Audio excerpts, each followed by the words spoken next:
Stavros and Dr. Cheri Torres, who have written what may be my favorite new book. It's Conversations Worth Having, Using Appreciative Inquiry to Fuel Productive and Meaningful Engagement. And I invited them to do this Facebook Live after I had recommended the book to about 5 people, and it occurred to me I should be sharing it more broadly. And I'm very pleased that they said yes. So Jackie, and she's the one with the dark blue. Yeah, we all wore blue today. We all wore blue. Is a professor in Lawrence Technological University. She's coming to us from Michigan. And Jackie is a senior AI strategist for Flourishing Leadership Institute. She's co-authored many books and book chapters on appreciative inquiry, many of them with David Cooperrider. And I'm pleased to say she's been using the choice map with her students and clients for many years. So It's just very cool for us to be doing this together. And thousands and thousands of people in appreciative inquiry and in the work that's the basis for the book that Jackie and Cheri did that we're going to be enjoying today.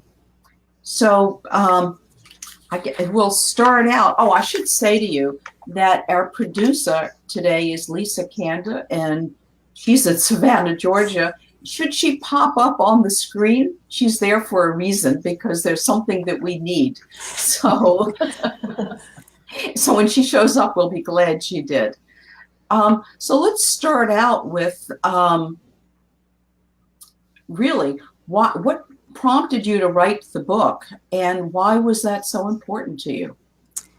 Okay, I'll start that back in 2000, Cheri and I met in 2004, and we wrote a book called Dynamic Relationships, and it was about the principles of appreciative inquiry and how to use them in daily living. And you fast forward 12 years goes by, as you know, Marilee, with your editions of your book. Cheri and I said, let's do a second edition of Dynamic Relationships.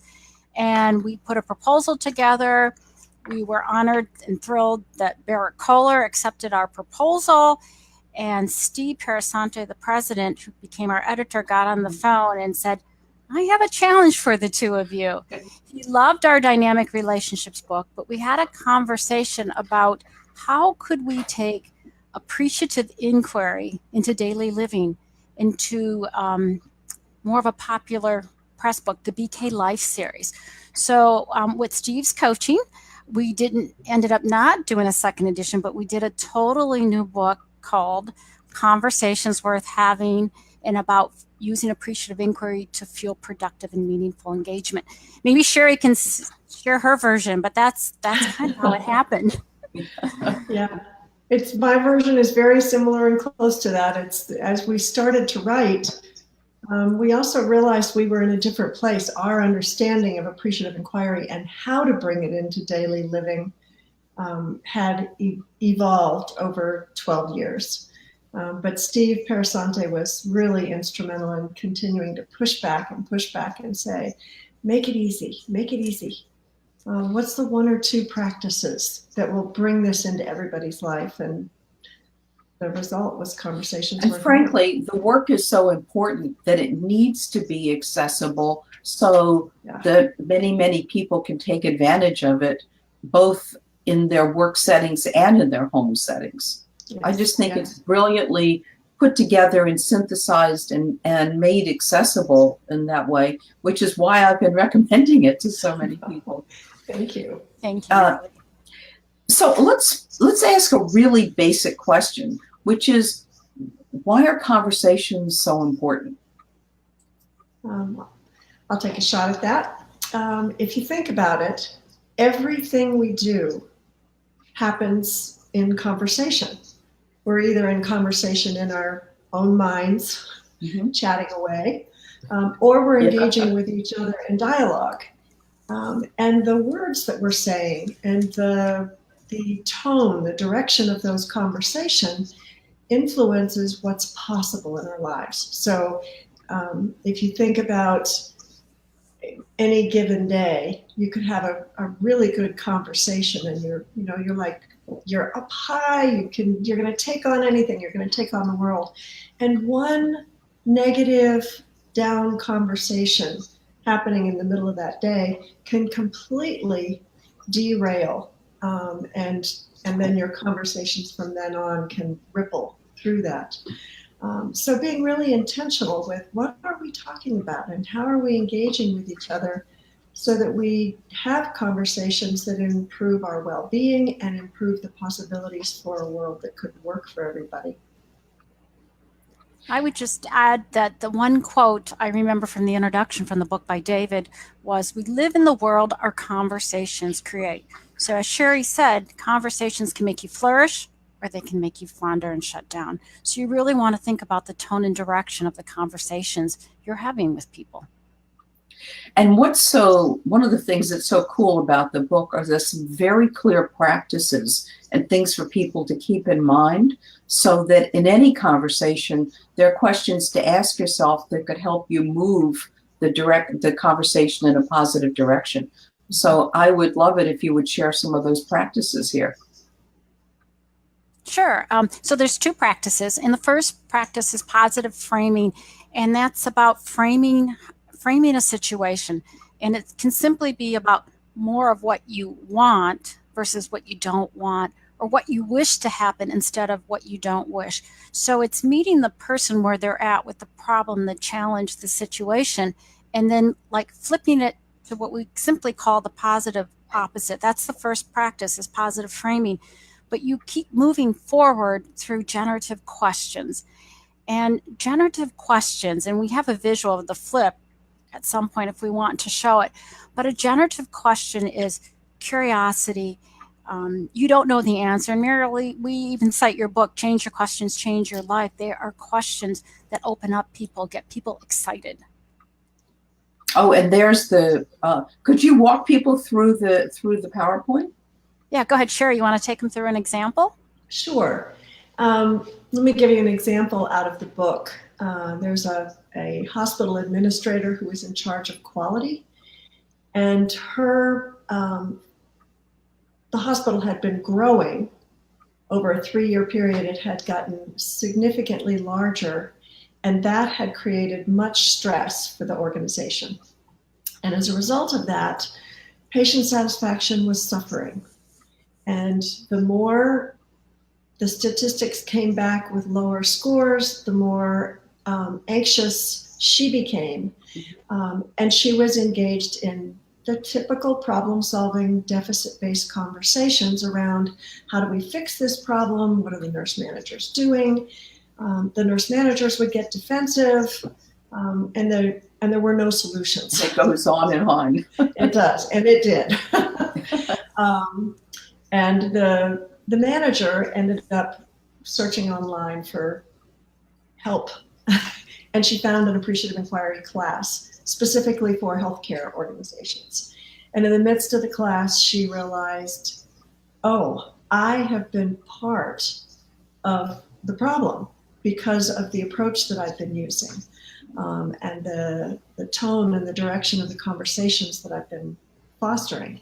So she went back, and using this flipping tool, she named the problem, which was poor patient satisfaction scores. The metrics were low.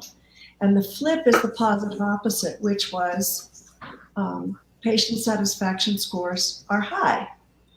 And the framing it is, what do we want to talk about? What's the outcome? If the scores are high, what do we have? And she immediately thought, we have highly satisfied patients. That's what we want.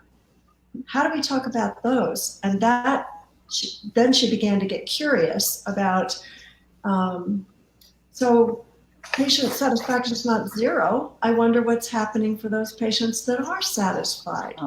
What are the nurses doing to help those patients that really are pleased with the kind of service they're getting?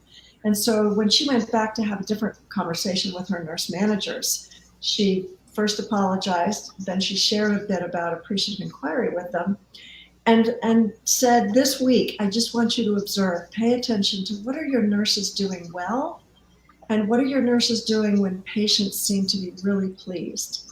And before the week was out, changes had been made. The nurse managers came back. They were super excited. The conversation was buzzing in the meeting room. And she was just stunned at how simple it had been to turn the entire energy and possibilities on its head just with a simple question, change in the question and change in the frame. Right. And I actually remember that example from the book, and I remember being impressed with how honest she was with herself and questioning the assumptions that she was making in that situation, and realizing how she herself, by the way she was framing things, was, as you said, part of the problem. And I thought it was very cool. It must have also occurred in your workshop that she was able to see, to get outside of her frame and be able to see from a different perspective. So Yes. that was inspiring, actually. And it's just that one quick thing. That's really the first step in the process, is to question your own mindset. Where am I coming from? What's happening for me internally? Yeah, and she did that very gracefully, actually. Yeah. And by using appreciative inquiry in these two practices, what Cheri has told you in this story is that, first of all, it makes room for diverse and different perspectives. It surfaced new knowledge and innovation, and then it began to stimulate creativity beyond the emergency room, where they gathered stakeholders together and they created a right place, right plan for healthcare, so that patients knew when to go to an ER versus an urgent care versus a doctor's office. So it went beyond its initial problem to solving solutions and creating innovations. And a different way to, it's sort of aligned, is at first, before they flipped, they were in a negative spiral. It was going down. Yes. And by opening it up to ask strength-based questions and think in a generative strength-based way, the energy that was released was palpable, it sounds like, and they created a positive spiral that also had a ripple effect, which is really important when you're thinking about conversations and organizations. Absolutely. Can you share some ideas for getting people to think about generative questions and the kinds of generative questions that can drive really worthwhile conversations? Yeah, we can also provide a one-page handout. That's the first question, is, what is a generative question? And a generative question is what is the best in the moment? What might be? My favorite generative question is, what wishes do you have? What would you like to see happen? So there's a host of questions we have in the book that talk about the areas and the types of questions. So we've used this in working with schools, with hospital systems, with entrepreneurs to create innovation. But generative questions are life-giving. And you can tell because when they're asked, whether you ask them of yourself or somebody else, the energy shifts. And it's tangible. I should mention that we would love to invite the viewers to participate. You can ask your questions in the comments area. We'll also have more of a Q&A right at the end. But if something that Jackie or Cheri says prompts you to say, I want to know more about that, feel free to type in a question and we'll relay it to them. So one of the other things I'd just like to add about generative questions, and the reason they're called generative, is because they generate, as Jackie said a little bit earlier, they generate new knowledge, they generate connection between people, they generate shared understanding or deepening of understanding. New ideas, possibilities, they make room for emergence. So, yeah, and it's typically coming from a place of curiosity.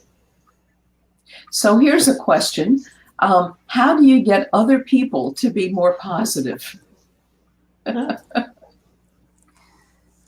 How do you get other people to be more positive? I think part of it, my experience is twofold. Number one is when they see you and your actions, it's like leading by example. And number two is it's not so much about positivity as generativity. What I've learned is that a generative question can simply be, how do we communicate better? But a generative question can also be a positive question. So tell me about your favorite moment in the day. And it's learning to ask the questions that engage people into a dialogue versus yes or no questions. So positivity, I think about, this is the one I use all the time. When kids go to school, they're gone for 8 hours. They come home after a long day. I greet Adam or Allie at the bus stop and I say, how was school? And they say, fine. And then I say, well, what'd you do? And they say, nothing. And I thought, how can I start school? But we all know that answer. But when you start to have a conversation worth having is, so tell me about how your day went about and what was your favorite thing.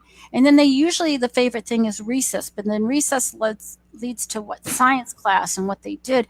And you're really trying to engage them in a conversation that they're excited and they just tell you so much more than yes or no or fine or thank you. So there's specificity to it. It's storytelling. And the story is pulling for something that's positive. And when the question, what are your dreams or what are you wishing for, is also future oriented in a positive way. It invites the person to go there with you. And almost always people are happy to go there. They just are waiting to be prompted and invited. I think it's the story and the narrative. I was reading somewhere yesterday in organizations like Google and Amazon.com that they don't want death by PowerPoint, which is a bunch of bullets. But what they're starting to do at meetings is to have an image, and this is appreciative inquiry, positive image, positive action, positive results. And they're looking for narrative and stories to be able to get their employees to be more productive, more engaged, and inspired. So that's a story. I mean, just what you said is a story. It gives all of us an image. And the story you told about the woman in the hospital gives us a very good picture of a before and after, and what it took for her to flip herself, and then as a leader to flip people around her with amazing results. And sometimes there are people that just don't like to be positive. They made their whole personality may be, I'm the skeptic, I'm the problem solver, and part of positive framing and generative questions, part of the whole appreciative inquiry approach is really saying yes to what is and who shows up. And that's what matters. Yeah. And so inviting that person with whatever ideas they bring and asking questions, like if they do sound skeptical or they sound negative, inquire into more about that. Tell me more about why you're thinking that way. How do you come to think that way? What would need to happen for you? Yes, Kim, so do I. So the reason we're laughing, everybody, is what showed up on the screen is a comment. I know some of those people, which we all do. Yes. And sometimes when you say to someone after you've really heard and they feel heard, and you say, so what would have to happen for you to either go along with this or for you to take the risk and experiment with this for a short period of time? They're now in a space where it might not take much, or they'll tell you, I need this and this, and you can say, that's easy to do. We can do that. And now they're moving forward with you. So what's important about that is that you were positive, given the question, how do you get people to be more positive? You were positive with them in giving them real attention. And then that allowed them to move someplace else. And you earned the right to ask a question that might invite them to go someplace else. Yeah. And we're very honest in the book. It's around, I even remember the page, it's 128. I cite this page often. Cheri and I have the ain't it awful conversations, and we complain. But the question is, and this goes back to why I like your change your question, is that switching lane is how quick can you catch yourself? How quick can you catch yourself and realize you can spiral back up? So the next time somebody walks into your office and has a miserable day and they're complaining and they want to quit, sometimes you just pause and say, you know, HR is down the hall if you want to quit, but why don't you take a break and let's talk about your day and what's possible and why you might want to stay. And the person will either leave your office or kind of pause right there in front of you and want to have that generative conversation. And that's what's really important, is to meet people where they're at, give them their space, but move them in a life-giving way forward. And again, I hear invitation, that you show up as an invitation in a way that's almost irresistible. And they just sort of go with you. Yeah, I heard somebody the other day in talking about improv, and two of the basic rules of improv are to say yes and to say and. Mm-hmm. And that's really what this is about. It's whatever shows up, to say yes and move it forward in a direction that everybody can move forward in. And frankly, that's what everybody wants. That doesn't mean they know how to do it. Yeah. And that's what I think is so great in the book, because you're giving people a way to do what they want anyway, but don't necessarily know how. Yeah. And I think when you get those principles, you can start experimenting everywhere. Yes, you can. And you spend so much of your life with conversations in your head, conversations with others. I see there's a question about teaching. Yeah, I'll read it out loud. Okay. How great. about teaching our teenagers to use appreciative inquiry? Any techniques? It's a challenge these days to remind them with this value. I always try to lead by example at home, but I can see the impact on my kids of friends in the school. Well, that's a provocative, useful question. I love that question. We were very intentional in this book that when it started off, I would say 80 to 90% of the stories in this book were about business organizations, not-for-profit government. And now it went down, by the time of the publication, that 30 to 40% of our stories are about our children, youth, and teens, because at the end of the day, people come home and their parents, their aunts, their uncles, their grandparents, and we have stories about, we've changed the names with most of the stories, but the one about Monica and Aiden is really me and Adam talking about the use of a car. When you're 16 and you're a teenage boy and you get your driver's license, you can conquer anything. And so we have a story about peace of mind and using the car. Cheri, are there we have lots of stories with teenagers. Yeah, there are a number of stories that are related to teens, whether it's a parent and a child or teachers and their students. I think one of the important things in teaching this and working with teens around this is for them to, again, it's that feeling seen, heard, and valued, to say yes to who they are, and to really listen to when they're coming back at you, when they're arguing, to really ask questions first and go for deep understanding of who they are, and then begin to look at inviting them into understanding your concerns or your hopes for them, or just giving them a few tools to use so that they can achieve their dreams, but they still have to balance that sense of the need to belong with their peers, and acknowledging that, understanding that, and giving them the skills to do it in a healthy, safe way. So for teenagers, having the experience of going to a parent, an aunt, a teacher, and having this conversation, a positive, worthwhile, generative, energizing conversation, you start doing that, you get a reputation with them and others for that. And it's the same thing in the workplace. So I think it's always learn to do these things for yourself first. And this is amazing. We only have 5 minutes left or so. I'm wondering, are there any other stories that jump out for you that you would like to share with our viewers today? I would like to say there's two. One of them is not in the book, and an AI colleague, Appreciative Inquiry colleague, Deb Myhar, shared this with me. So we have an aging society today, and she was sharing a story about how to deal with patients with dementia, and that they're so worried about what they forgot to do and what they can't remember. She was sharing stories with me because my mother-in-law is going through this, is that it's about being in the moment. And it doesn't matter what you had for breakfast. It's what do you want for lunch right now? And what do you want to do next? And it's that kind of loving, kind patience in dealing with teens as well as an aging society, our parents that we have to take care of, I think is really important.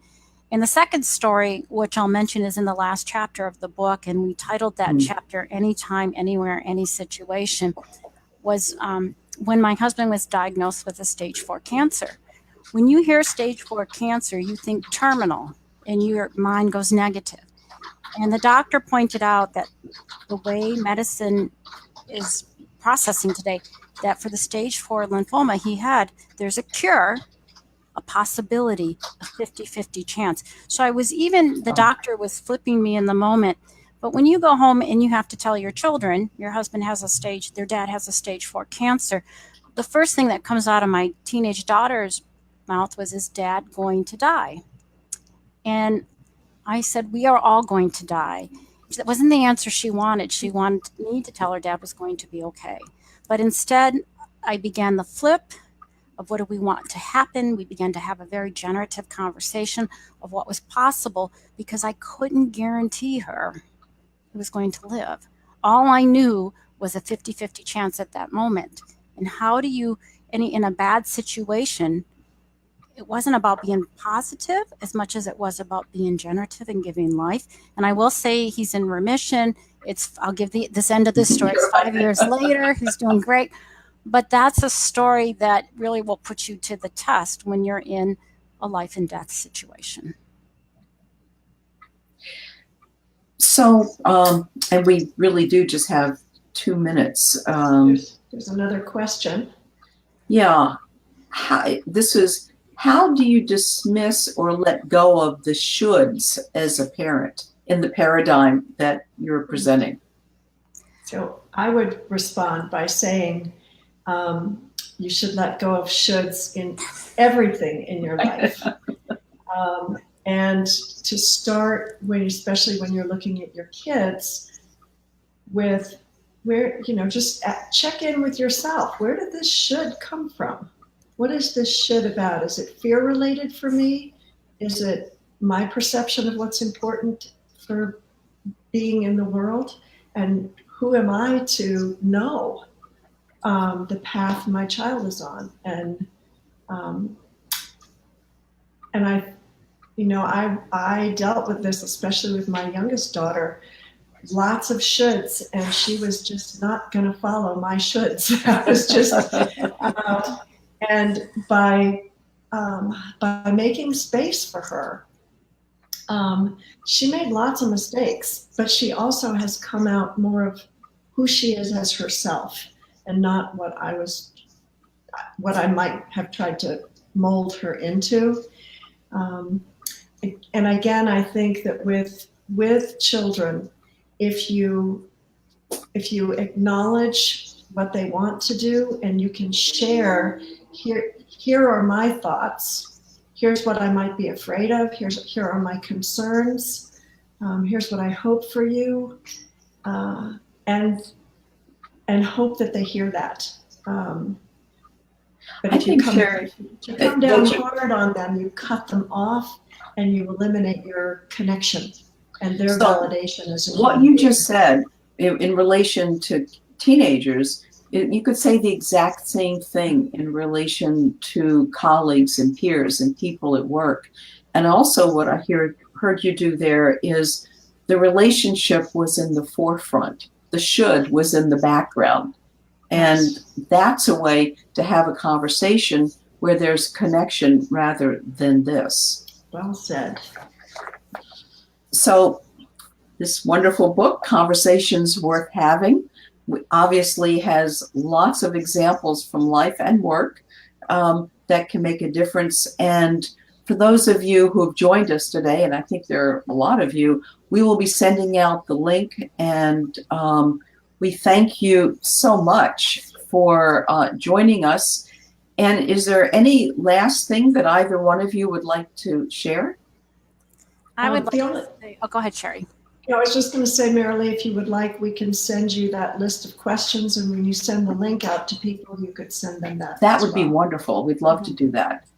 And the last slide has both of Cheri and Jackie's email addresses, and the website is conversationsworthhaving.today, which is perfect. What did you want to say, Jackie? No, I just want to tell people that your conversations can make all the difference in your life and others' lives. So just think about the tone and direction, one conversation at a time. Forever. Yeah. Thank you both so much for today, and also the contribution you've made with this book. Thank you, and thank you all for joining us. Yes, thank you. And we have a note from somebody. Thank the three of you for making this world a better place to live. And I look forward to your life-changing work. So thank you.